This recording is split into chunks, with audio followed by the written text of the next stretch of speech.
सोचा था कि बुरे स्वप्न की तरह ये समय बीत जाएगा, किंतु ऐसा न हुआ। पूरे 1 वर्ष के बाद भी हम कोरोना के चक्रव्यूह में उलझे हुए हैं।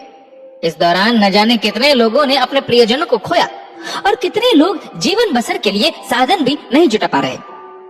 बेटा, इस साल हम स्वयं मंदिर नहीं जा पाएंगे, तो तुम मंदिरों में पैसे भिजवा देना। दीनानाथ जी ने अपने बेटे सुनील से कहा। सुनील अपनी दवाई की दुकान के लिए निकल ही रहा था। उसने भी पिताजी से हाँ कह दिया और चला गया। सुनील की पत्नी रितु, जो स्कूल में पढ़ाती है, अपनी क्लास लेकर कुछ घड़ी आराम से बैठी थी कि उसकी कामवाली ने आकर कहा, दीदी कुछ पैसे चाहिए एडवांस।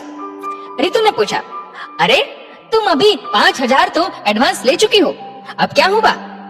दीदी, इनकी नौकरी छूट गई है और गांव में भी अब कोरोना फैल गया है। सास ससुर भी घर से बाहर नहीं निकलते, कोई आवक नहीं, क्या करूं? कामवाली रोते हुए बोली। रितु ने पर्स से कुछ रुपए निकालकर दे दिए। उसकी सास ने देखा और शाम को बहू से बोली, बेटा तुम और सुनील लोगों की मदद करते हो, अच्छी बात है। तुम दोनों के काम में कोई परेशानी नहीं, इसलिए तुम पैसे देकर मदद कर रहे हो, लेकिन कब तक? क्यों ना तुम कुछ ऐसा करो कि इन लोगों को काम मिल सके और इन्हें पैसे उधार न लेना पड़े। ससुर जी ने भी सास की बात सुनी, उनको भी ये बात सही लगी।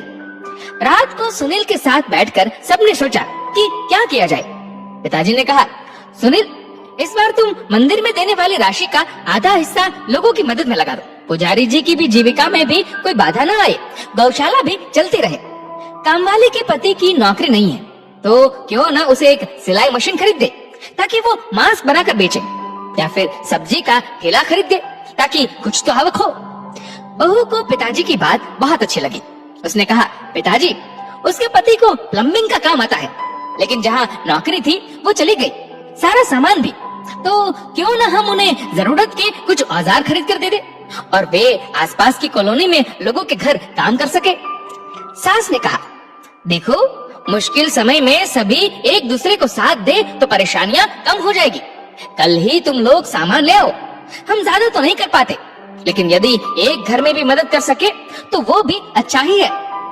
अगले 1 हफ्ते के भीतर ही सामान आ गया और सुनील ने उनको दे दिया और अब धीरे धीरे ही सही एक घर में दोबारा खुशियां आने लगी।